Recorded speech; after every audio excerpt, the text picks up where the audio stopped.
Me on. It's awesome to have you here, Luke. So have you been watching chat this whole time? Because they have been out here like Luke Smith. So I've been really trying to lock in on what we're going to talk about today. So I haven't been watching chat too much, but I'm aware because our community team has been texting me like, "Oh my gosh, they're restless. They're gonna ruin the show. They're just memeing." So then I clicked over and listen. I love these Destiny fans. Like, this is awesome. Like, just clicking over and seeing that. I know it makes your job a little bit tougher hosting the show. So you guys are doing a great job rolling with it. But you know, that was awesome to see. Just people excited to hear a little bit more about Destiny 2 and you know, that song "Paint It Black." I had to go make sure I had the right gear for the show. You know, so absolutely. I mean, if we weren't here right now, we'd probably be in there doing the same thing, just copy pasting like a bunch of scumbags that we are. So oh yeah, I'd be be doing the same thing. Definitely, yes, absolutely, copy pasting all day, every day. But you know what? It's really great to see all of the Guardians in chat dropping by to support, Luke, and talking about Destiny 2 Beyond Light. So you know what? Let's give them what they want. Let's really get into it. So Luke, where is Destiny 2 Beyond Light set, and what's the history of this location? So one of the things that we wanted to do really with Destiny 2 Beyond Light was signal where we're going with the next phase and kind of get back a little bit to some of the places where Destiny was originally envisioned to go. And the first piece of concept art I think one of the first pieces of concept art we ever released for Destiny was for a planet we hadn't really ever built until now, which was Europa. And with Beyond Light, we really wanted to bring some characters back into the fold who haven't been around for a while. And one of those characters is the planet itself, Europa. And so players are going to be exploring that dangerous frozen frontier, dealing with some fun weather stuff, and reconnecting with an old mentor from Destiny 1, which was the Stranger. So, I was watching the video documentary, and you mentioned the weather portion, and one thing I remember listening to was the portion of how even the sound of the ice and everything else changes as the weather changes the entire time. Can you touch base more on the weather system and how it comes into play? So, I mean, what we want to do with every brand new destination that we're building, we want it to have some character. Like, if you think about the Dreaming City from Forsaken, I think the Dreaming City has this amazing amount of character. It's like an onion that you get to peel back the layers of over time, and it has this cool weekly curse system and this really iconic elements that position it in the mind of our player base. With Europa, what we wanted was, something like weather to be the thing that players remember. And that doesn't mean that weather's always super fun to fight in. Sometimes weather can be pretty annoying to fight in, and we're going to make sure that we allow players to chase tools that are going to help them kind of see through, like thermal imaging on weapons that they can get from Europa. But what we wanted really was a destination with some character that wasn't just about the enemies who were on there. And so anytime the team takes a challenge like that, they're gonna go out and crush it. And I think they did an awesome job with Europa, and that the Vidoc and the audio team just, if it's gonna look like snow, we want it to sound like snow too is amazing. And that's just a credit to the Destiny development team. Yeah, that's definitely something that I look at when I play games. And one of the things I remember, if I'm walking on cement, hearing the heels click on the cement, it's something you remember. So if I'm going to be traveling and, rummaging through the snow, I definitely want it to sound like snow. So I'm really glad that you have that attention to detail there. Aceology Gaming came in with a question that says, Luke, why was there a new Black Armory themed bond in the Vidoc? That's a great question. I'll have to ask someone who edited the Vidoc. I mean, I think that I'm guessing it's a cool new piece of gear, but we make so much content and have so much content that we're building for the next year that just bluntly, it's impossible for me to keep track of every item that we're building. We can totally ask. We can ask an adult, as I say, at the office and find out what's going on. We have more adult themes right now because this is the nicest thing I've seen in my entire life. IG4 already says, hey, ask them how big the expansion is, please. So, Luke, how big is the expansion? please. So size-wise, I think the common comparison people want to make is to something like Forsaken, which was a huge two-destination expansion built by not only just the Bungie team, but built with help from our partners at Activision. So we had, call it, double the workforce on it. So I'm just going to be really, really candid here. It's not as big as Forsaken. Like, we are one team working from home, but I also think it's strictly larger than Shadowkeep last year. And so, that size comes from Europa's brand new.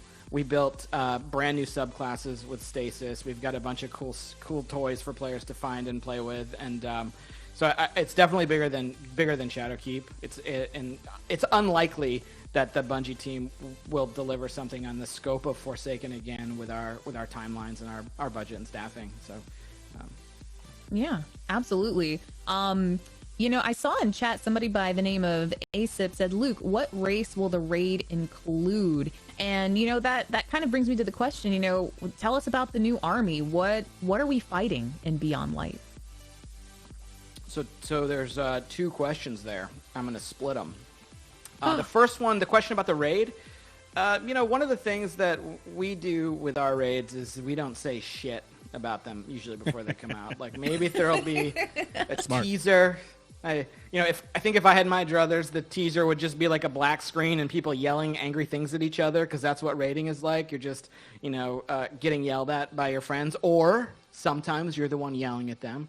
So I'm not going to say shit about what's in the Deepstone Crypt. It's a pretty awesome raid. I'm not going to say anything else about it, because I don't. Yeah, I think my smile gives away how I feel about it. The raid team is an awesome team, and they are I'm a big fan of their work, as it turns out. The other question is about Aramis. So Aramis leads a faction of the Fallen, who she is, as the trailer that we showed, and maybe some other content we've showed, who she is kind of teaching their leadership elements and other key figures in her house the power of stasis. So you're going to face Fallen. There's a couple new little units here and there for the Fallen and the Vex that we've added to the mix. I don't know if we've talked about them, so I'm not going to say anything beyond that. But you're also going to be fighting against the very power that you are deigning to wield in this game, which is stasis. Someone did ask earlier too, will there be a key differential between the PlayStation version and the PC version, because they're debating on which one to get? So I think that the main difference, it depends on which PlayStation you're talking about as well. Sure. So PlayStation 5 and PC, we have intentionally next gen in general, we've intentionally brought closer to PC spec today. Sorry, I got a little coffee burp there. We've brought that closer to spec.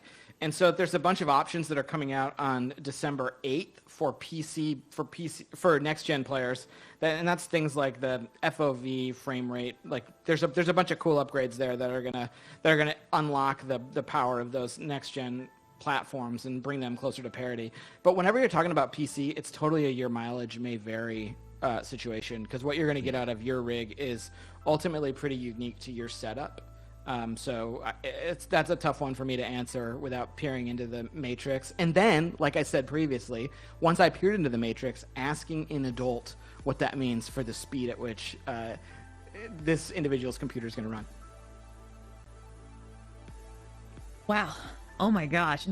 I'm actually enjoying this gameplay as well. This is beautiful. I'm seeing a lot of different powers coming through in everything we're seeing here. So, since we are in this heated battle of, for and against stasis, what are the new stasis classes and subclasses?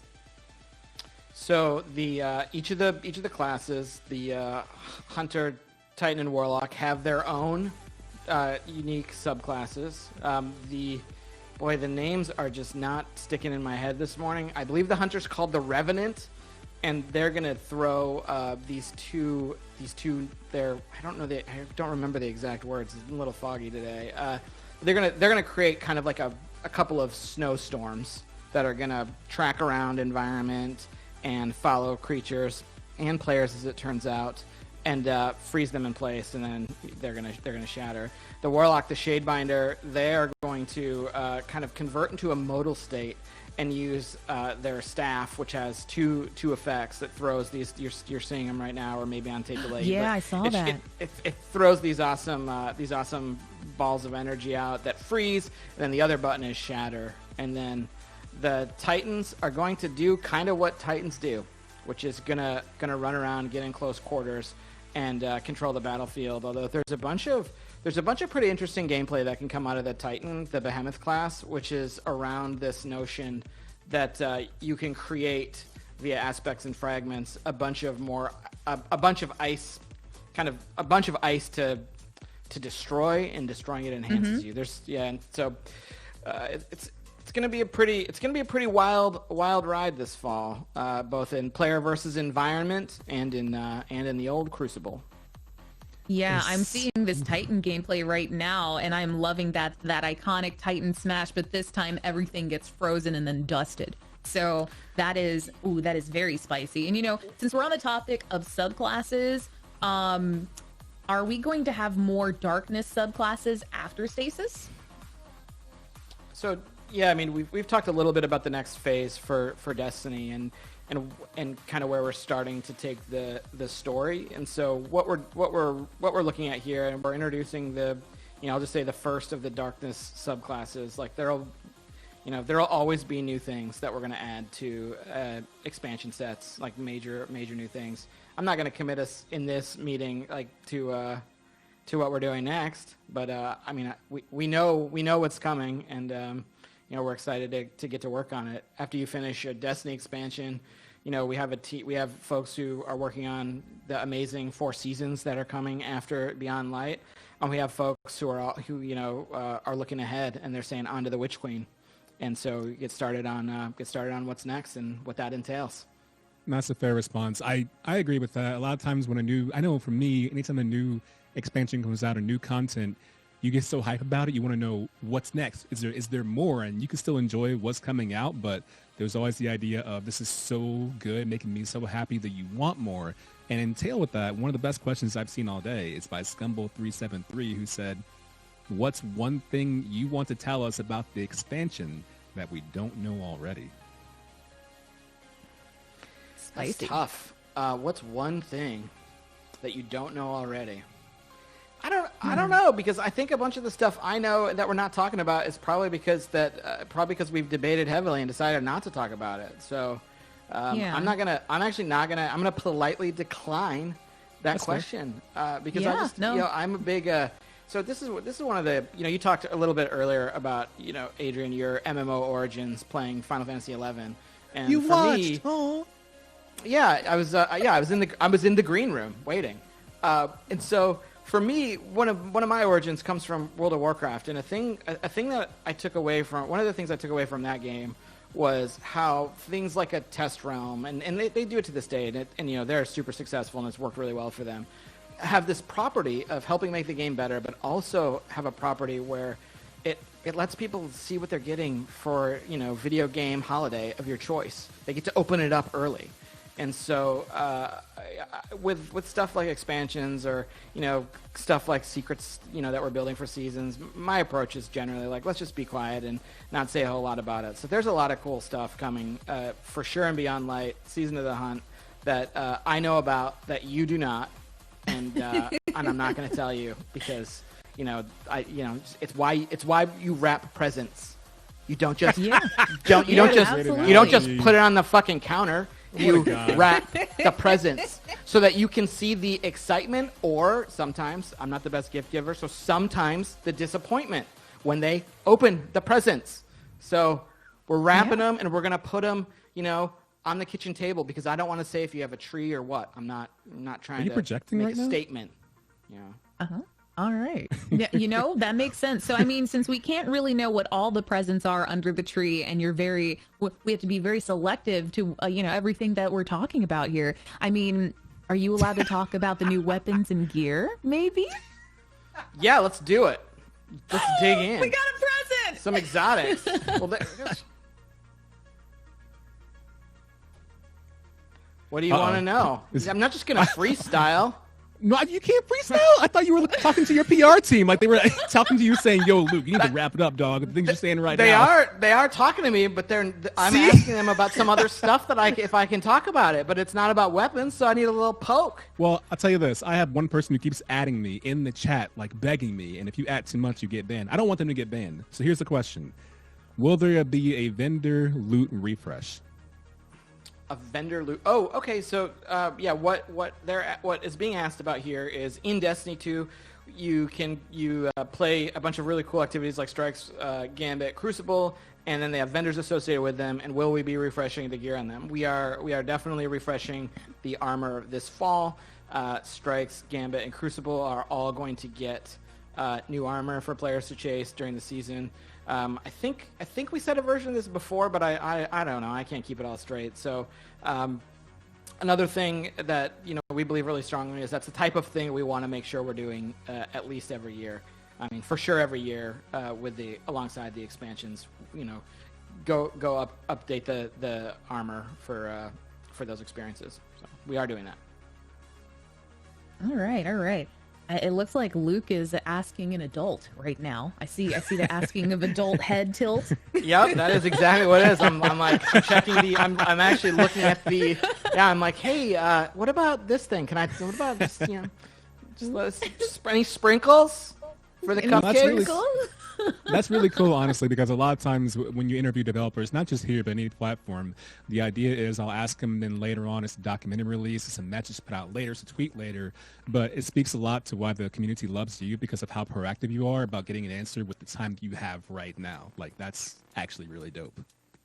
So I do want to, just because, I imagine it's really hard to host and really hard when the chat is really repping hard for Destiny, and so I feel like they came here for a little bit of news, and I want to answer a question that I get asked a lot, and that the team gets asked a lot, and I don't know if it's in the chat, but because I can't, if I look at that, I'll be totally distracted. So people ask a lot about transmog and how we're doing transmog, and we've been pretty quiet about it, and I'm not going to detail the entire system right here. But a thing that I and general Destiny players are experiencing right now is this tremendous amount of vault bloat because they're wondering if they're going to need to keep copies of every piece of armor that they have. So what we're doing with transmog is you're not going to have the copy in your inventory. You can just delete all that shit. We're going to scrape your account data, and the things that are eligible for transmog will be things that you've collected across your journey. It's not going to be what you have at that moment. So you can, as you're getting ready for Beyond Light, if you want to just like delete a bunch of old shit that you were keeping because you wanted to look sweet, this old Ego Talon 4 Warlock helmet, still probably my favorite Warlock helmet in the game. Like, I can delete that. I don't need to keep that around. And so that's like a small little delighter. There's a sprinkles. Have some sprinkles. Wow, vaults everywhere are literally just being relieved. Like, they're just like, oh my gosh, I could finally empty everything. That's actually amazing sprinkles. Yeah, someone named Sprinkles. Someone named Chippy wants to know, will sword skating, not Worldline, ever come back? I'm not sure. That's a really specific question. I imagine things like that are the sorts of things that the Sandbox team is going to discuss at length and continue to talk about. And I know that they looked at sword skating for the sword changes that we made, and were really thoughtful about what it was and could do for the game. And made the decision, which the teams in Destiny get to do. They get to make a bunch of autonomous decisions, and that's how we got there. And I understand that's a clipping of the wings to speedrunners who are running with legendary swords, but no plans right now, as far as I know, to bring it back. But like I am also the dumbass who said we were done with the Stranger, and guess who's back? So things can change. Is it the Stranger? Someone in there is going to be kind to you, by the way, too. Night Song 1234 wants to point out that you're an actual god, and they thank you. It's just all about the players, man. Like everyone on the Bungie team, like none of us are gods. We are just normal, kind of boring humans, just like everyone else. we just want to make something cool that hopefully a bunch of people like, and if they don't, we're gonna get back out there and rub some dirt on it and do it again and keep trying. So. Bet. So, I'm so sorry, Adrian. Go for it. No, that was an affirmation. I was just agreeing with the comment because I like that kind of feeling from people involved in the industry. I was actually gonna say, what characters from the original Destiny 2 are we gonna see beyond Light? I know you mentioned the Stranger. So are we gonna see we have a huge cast right now. I saw a post. I saw a post of someone scraping the Vidoc video for all of the characters, and we are leveraging much of the Buffalo.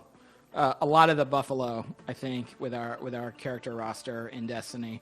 There's a bunch of stuff going on. We are, like we showed in the Vidoc, we are going to continue that story of what happens when the dude who killed Cade, Aldrin, gets resurrected as a Guardian. And what does that mean for Destiny? What does that mean for players' relationships with them? And we're going to start to explore that in Season of the Hunt. And we dusted off, or we oiled the joints in the Stranger to bring her back into the fold, and she's going to be a key figure for players in Beyond Light, and helping them kind of learn a little bit about the other side of the powers in this universe and what that means. And so we're going to keep doing that.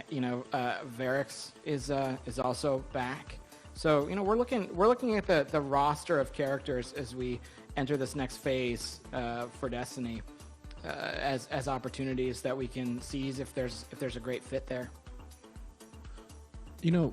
With so much happening with the team, especially in the Vidoc that I saw, and how much passion is going into it, and how much passion you have in the community on display right now, I have to ask you, with this release, what is the thing that you are most looking forward to, or the thing you're most proud of, that you hope people take notice of? So, I don't.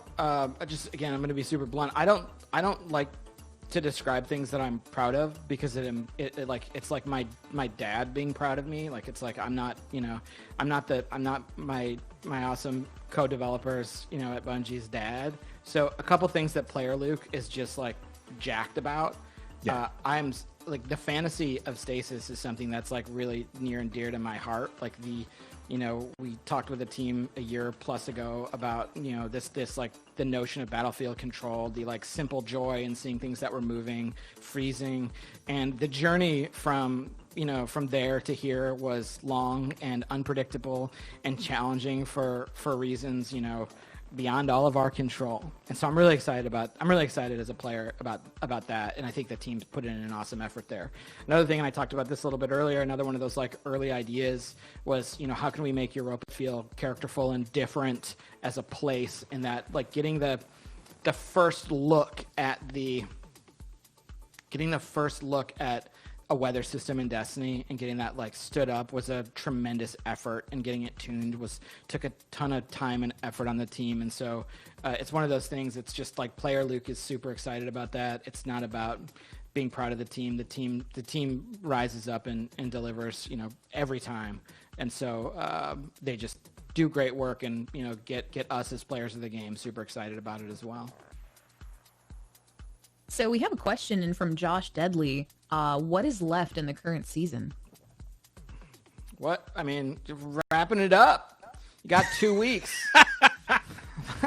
Get your Forerunner done.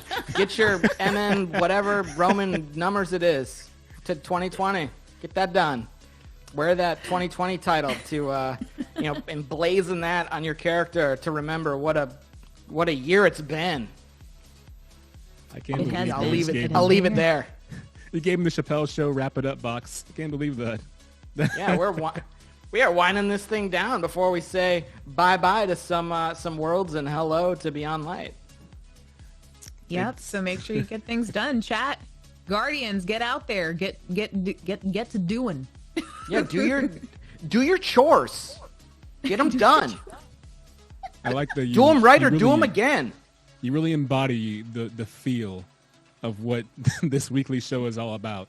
Just coming in, unfiltered, 1960s cigarette. That's you out here making it do what it do. I was jealous at the opening. I was like texting. Why? I was texting an adult because I was like, dude, you want to talk about Cyberpunk? You want to talk about IP in the future and what it means for other games and movies and all that shit? I was like, oh, coach, put me in. Like, someone tell him I'll come in right now. Let's go. Let's do it. We're out of time though. Now. Are we? It's close. I think, look, if you're feeling passionate and you got enough F and S bombs left, maybe we spend 30 seconds to ask you, since you're a man of the people and they love you so much, 30 seconds really quickly. What are your thoughts on video game adaptations, whether it's related to Netflix, movies, whatever? Yeah, so I think what we're seeing right now is the blast radius from great success. Like it's been attempted for a long time. Like you can go all the way back to Paul W.S. Anderson's movies, like the Resident Evil films with Mia Jovovich or however, I totally butchered her name, I'm sure. But you can go back to those movies and see executions that are not necessarily great. Or you can look at the Assassin's Creed movie, which I think you guys talked about a little bit earlier, as an execution that was not necessarily great. But what's happened now is something like The Witcher has come out and kind of reveal the thing that Disney already understands, which is the importance of IP. And so I think what's going to happen in the coming years is you're going to see more things try, and I hope succeed at embodying the IP experiences. But there's a line you have to find, right? Because when you're the player in a video game, everything orbits around you. It's all about you. It's all about your experience. And so how do you translate the feelings of Assassin's Creed or the feelings of The Witcher to a show? So if we'll look at Witcher for just like 35 more seconds.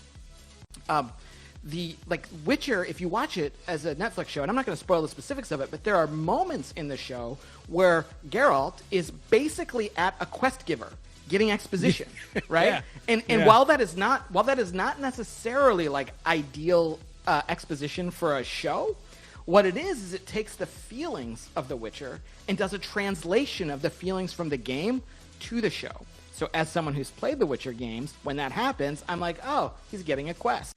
So that's I think you're going to look at, I think what we could be doing is looking at games and thinking about how those experiences could have a translation to a thing where the players aren't the center of it, because that's not necessarily what movies or TV are for. That's the fastest version of that I can do. Yeah, just finding that correlation between the game and the movie is, just got to look for those little things sometimes. I appreciate that, the pickup of the quest, and you're just like, oh wow, he's picking up a quest, guys. Yeah, it's a great little touch. I'm so proud of you. Maybe we'll have you back in the future as a co-host, and we'll bring back that exact topic. In the meantime, we do have a poll result about Destiny. On the scale of 1 to Destiny, people said 70%, it's my Destiny. Of course, you're excited for Destiny. We get it. Look, you've been a boon. You've been an absolute joy. Honestly, because the idea of not only being in the green room, but actively listening to the show at the same time, recognizing the chat, the challenge of a host, touching base with your PR team, knowing your stuff, and also having a dialect about the things we talked about earlier and wanting to speak passionately about it, says a lot about you as someone who works in the industry, as a player, and as a person. So thank you for joining us. It's been a great experience. Where can we find you on the internet? Not to stalk, but like socials. Yeah, my Twitter account, which if you like Destiny stuff, is for you. It's just this Luke Smith. Just a reminder, like the game's going to come out November 10th. Beyond Light, Season of the Hunt begins on 11/17, and we've got that new raid, the Deepstone Crypt, November 22nd. Whoa! And what platforms will it be available on? Ooh, it's going to be available on the current gen, the next gen, and the PC generation. Ooh. Amazing. So you can look forward to getting your claws on Destiny goodness on just about everything, chat. So get ready. I enjoyed this. You're really enjoyable. I enjoy everything about you. The attitude, demeanor, your Elliot Anderson hoodie, like everything about you makes me happy. So I appreciate you being here with us. Thanks for having me on. This was fun. Yeah, and maybe we'll bring it back in the future to discuss some gaming stuff with this. Could happen. Maybe. We'll talk to your PR team. Thanks, Luke. Talk to those adults. Let us know. Oh my goodness. Luke is Look at just them. an he's just an absolute joy. Listen, everybody. Listen. Luke's he's got to go get some lunch so he can continue working on top secret Destiny 2 Beyond Light stuff. Listen, man's got to eat. Man's got to eat. All right, you can't sit here and talk to this all day. They're saying it's not going to be on PC too, and that's one of the oldest jokes. Makes me laugh every time. Well done, chat. That's. I'm sorry. Professional.